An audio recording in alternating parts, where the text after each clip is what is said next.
Hello, Mayor Phillips. I'm Dane Rose, and because I'm experiencing so much difficulty getting any media cooperation with the city of San Rafael, I thought I'd at least do my part to represent on camera what I believe, based on the research and studies I'm doing, not only on homelessness but on good governance, to be the core metrics that will lead the city of San Rafael in either a constructive direction or a destructive direction around homelessness and other key policies. The first is transparency. The entire basis of democracy is based on an informed public. So on the one hand, you have on the low end of incompetency a government that goes out of its way to obscure information and makes it difficult, if not illegal, harassing its citizens, etc., for trying to pursue the information for the public to be informed. And on the other hand, you have complete transparency. You have the extreme where a leader might share all of their emails, grant access to live stream cameras within the city, invite an open door policy, and in general, take difficult to explain concepts and make videos about them so that the public understands what you as a leader believe, think, and plan to do around a variety of the core issues facing the city. On this metric, I have not gotten a reply, I think, from the deputy mayor. We'll see how you respond to this letter.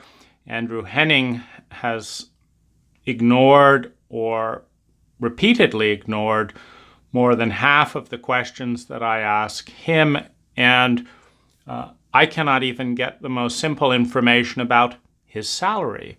Or when I got a test recently or a survey sent out from the city of San Rafael, what do you think about the city? I replied to the person sending it and said, how much did this survey cost? Because I'm interested in understanding how the city of San Rafael would benefit from an app that would make these kinds of surveys free. And I couldn't get a response to that email. So we have, on the one hand, we want to hear what you think. On the other hand, we don't want to tell you anything about what's going on at the city. I went through the budget. I can't find Andrew Henning's salary on the budget. I can't find any information. And I'm doing a documentary, which means I'm digging. But, in over a decade in San Rafael, I've never had information presented in a useful format to vote or make informed decisions. When I watched the meeting you had in the town hall recently around homelessness, you all seem to basically acknowledge that homelessness has been going on in the city of San Rafael, and that you have not created low-cost housing for the last 20 years, as defined by anyone who has a low income trying to buy a house.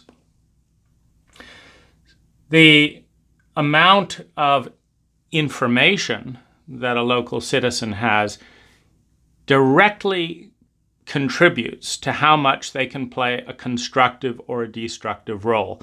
Because democracy is not always a good thing. A democracy based upon an informed population leads to better results. But the reality is, as shown in different kingships around the world, when you have a benevolent king, you get better results than when you have an ignorant democracy. The whole basis, the foundation of our entire culture is on having an informed population. And that is not what we have in San Rafael or nationally when it comes to many key issues.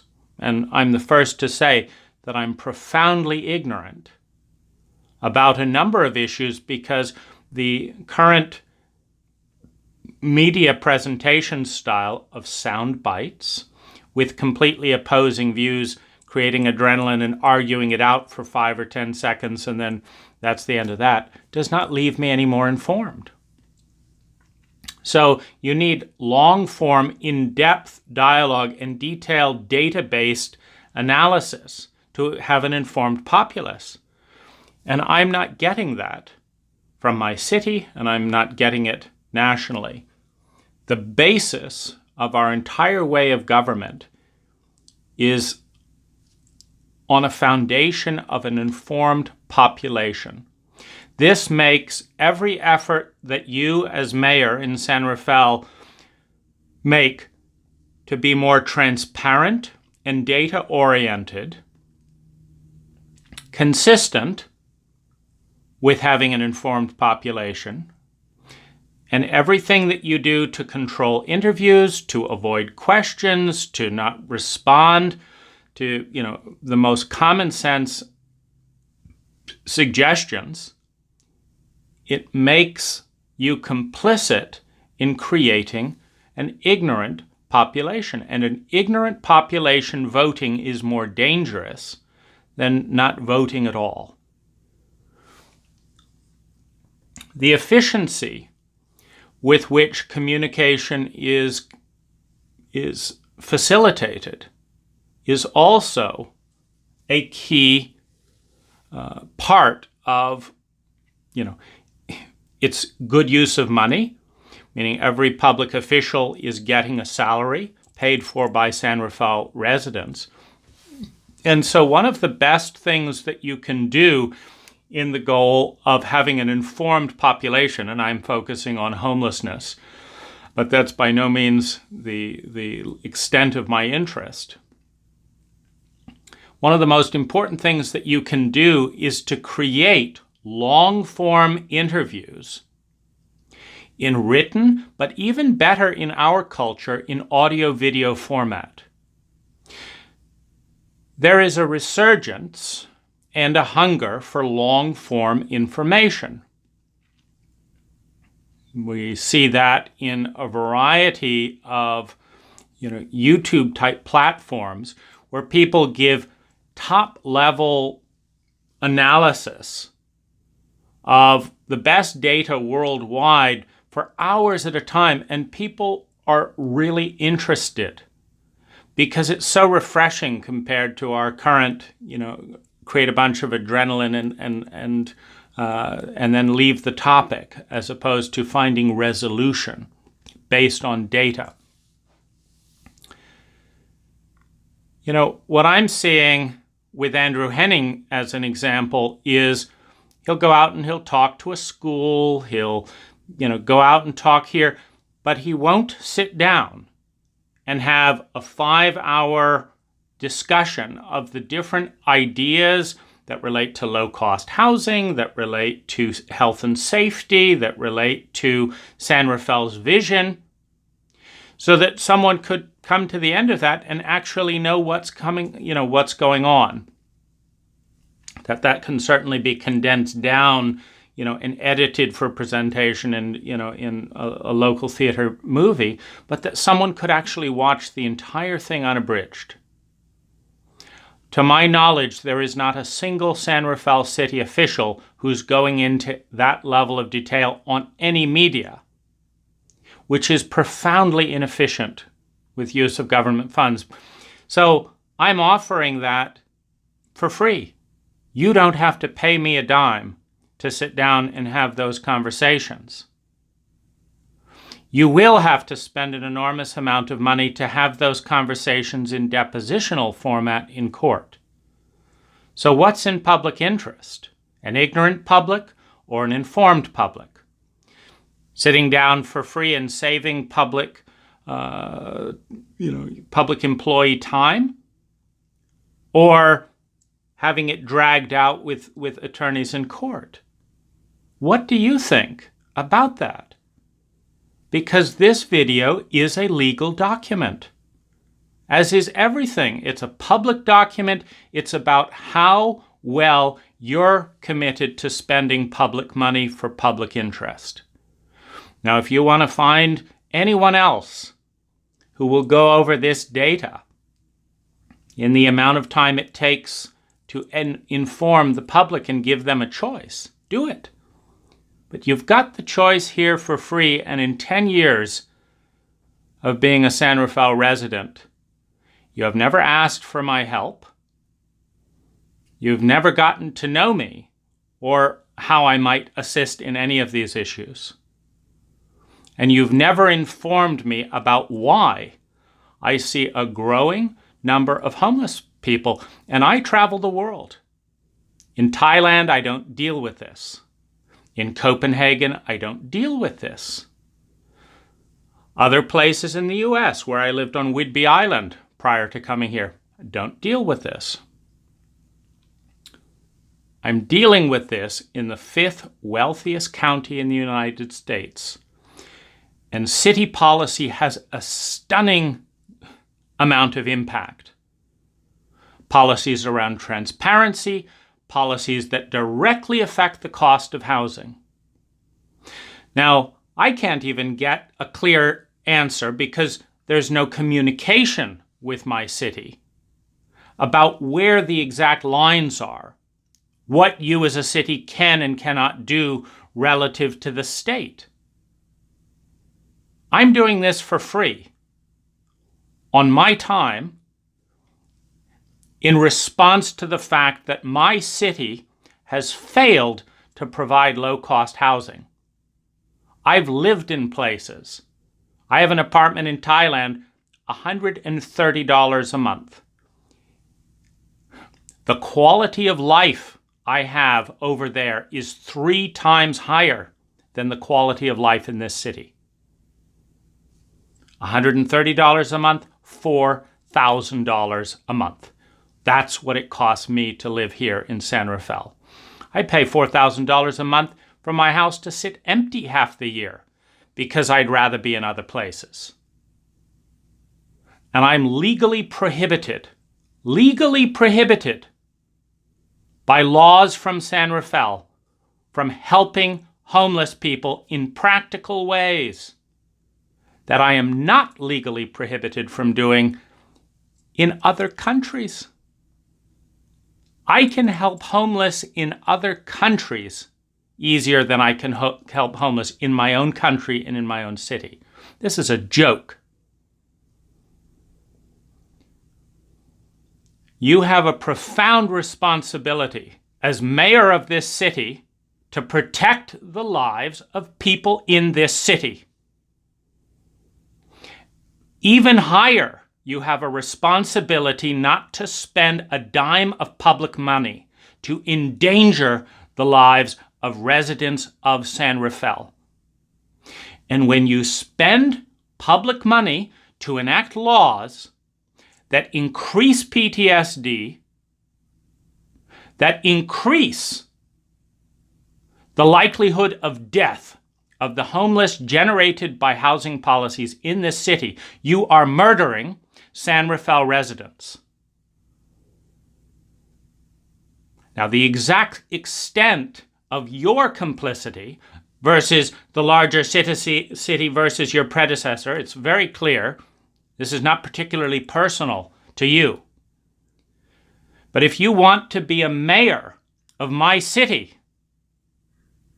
you need to take the lives of the residents of this city seriously.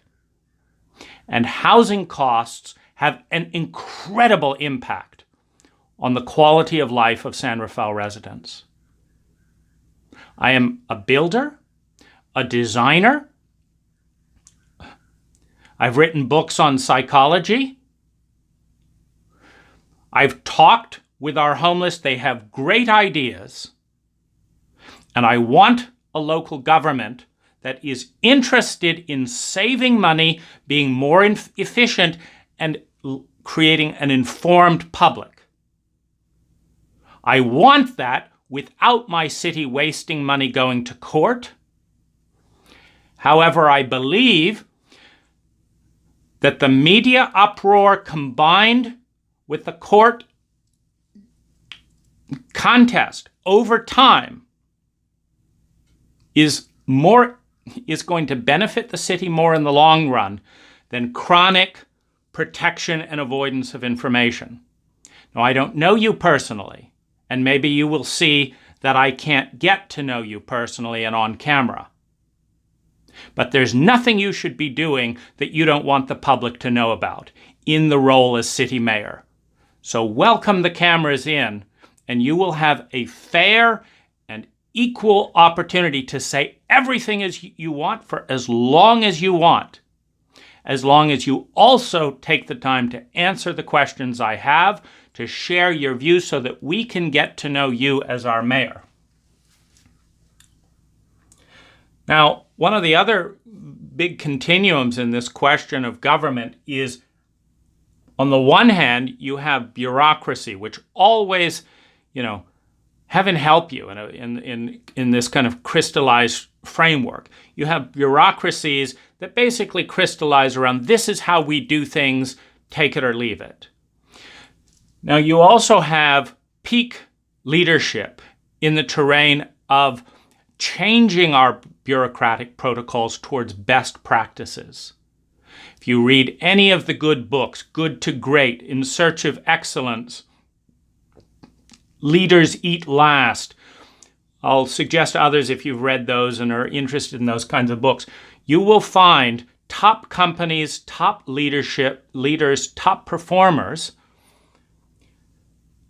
constantly evaluating their protocols to see if they're delivering the best results.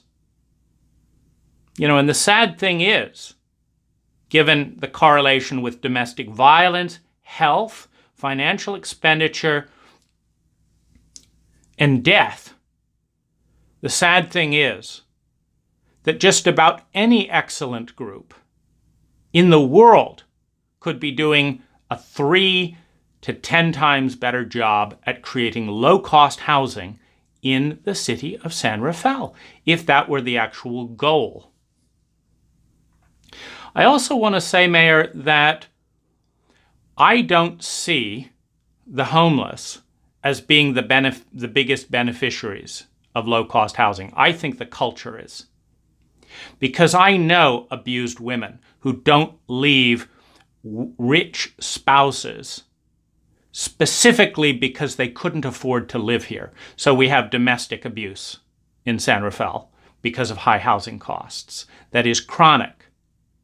I know children, 18, 19, 20, 22-year-olds who feel shame and humiliated at home, who don't leave home because they can't afford $2,500 a month and up. And they would move into an eco-village and start making a reputation and expressing their own values if they had the chance, but we haven't given them the option. I know innovative businesses that take 5 years to get off the ground, but they can't pay $5,000 a month rents to get off the ground. But if they could, work things out in a $200 a month shipping container in a field somewhere in 5 to 10 years, if you look at Steve Jobs in his garage, you see a cycle of far-flung ideas that create long-term wealth that need to start off in very low-cost environments. Pixar started at a time when they could work in the sheds down by Jackson's Hardware. They started with low rents. There's a time of innovation. Paris, a tourist capital of the world, is romantic because of the artists, because of the legacy. And why were the artists there? Because it was cheap. The artists that gave Paris its reputation came there not today, but when Paris was cheap. When we don't have low-cost housing, we stifle culture. We stifle culture, and then eventually the culture dies. Marin is a suffering culture compared to many other places that I travel to around the world. The money is not going to change that. Having niche areas where artists, where young people, where entrepreneurs, where the elderly, and where our homeless can get off the streets is what will change those variables. Data. There is almost no useful data about San Rafael's plan for low-cost housing. I can't find it. Where is the plan? You can't get, I've achieved thousands of goals in my life, and I do it by having yearly, quarterly, monthly, weekly, and daily goals, and responding to them and writing those down. Where are San Rafael's goals? Where's its plan? When will X amount of units be produced? And if you don't know and have a plan, where's the plan to get a plan? Because you're not going to do that when free people who have a lot more expertise in that area show up and you don't want to talk to them. You're going to do that by opening the doors. Gathering and sharing data is what brings the public on board. The best role for a leader, you can't make data, meaning you can't change the facts. You can gather data, you can synthesize it in useful formats for people to vote on. And this is the thing that is most disturbing to me about this entire process. For 20 years, my city and my county have been paying more money to sustain chronic homelessness than to eliminate it. That's even with ridiculous prices we have today. But there are so many examples. I'm talking with an award-winning architect who was my architect. I built my first house for $130,000 at 23 years old. Up on Whidbey Island, I built my first house with an award-winning architect. On time, on budget, with $2,000 in permit fees, and it was a breeze. I don't get that benefit in San Rafael. It's endless headaches and nightmares. And you can't build anything for less than $600,000 because your policies are not the same as the policies I built my house in with 23. If I had been 23 years old in Marin, I might well have been homeless myself. And that's the real crux of the issue. Because I don't see homelessness in Thailand, not because the Thais are rich. The average Thai that I talk to makes $300 a month. And they're all housed. They don't get any government aid. They don't get any government aid. They don't have 10 nonprofits each, paying high rents in San Rafael. And they're just not precluded from building their own houses at the level they can afford. They are left alone. And who wouldn't build a house if they could? If they're poor, they build tiny houses. When they make more money, they renovate. And their government doesn't get in their way. Basic structures are not even regulated. And more people have a stronger family and stronger sense of community. That's what creates quality of life based on the data. The other key thing is the metric in leadership between reactivity and proactivity. We have a choice. We can look around the country at millions of American homeless. We can look at Southern California and say, oh, well, I wonder when that'll happen to Marin. We can wait. We can make every other town do the data and, calculate this and that. Well, we don't have proof. Or we can get out there and gather data. And we can ask for help from our local residents. We can react, or we can be proactive. Now, I'm very interested in taking what I learn and what I can do in the city of San Rafael national, which I'm doing by posting all of this information unabridged and sharing it with leaders of nonprofits around the country. That means that San Rafael can be a leader by showing the way. And I want to be very clear. San Rafael cannot solve all of Marin's homelessness, but it can solve its quota of homelessness. When San Rafael can create 300 plus truly low-cost housing units, it's done its part. But a low-cost housing unit, when I talk with our homeless, is between $300 and $900 a month. That's what we need, between $300 and $900 a month. When we have that, we will have done our quota. And it's the easiest thing in the world to do if we will put low-cost housing ahead of our current bureaucracies. I hope you'll meet me in this and help develop a plan, and that I can present that plan at my first documentary, and that can become a seed that helps other cities around San Rafael follow suit. Because when they do, the roughly 2,000 people who don't have a home and the many more who are stuck in dysfunctional relationships because they can't afford to shift their housing situation will start flowing again. And that's when our culture has a chance of coming to life.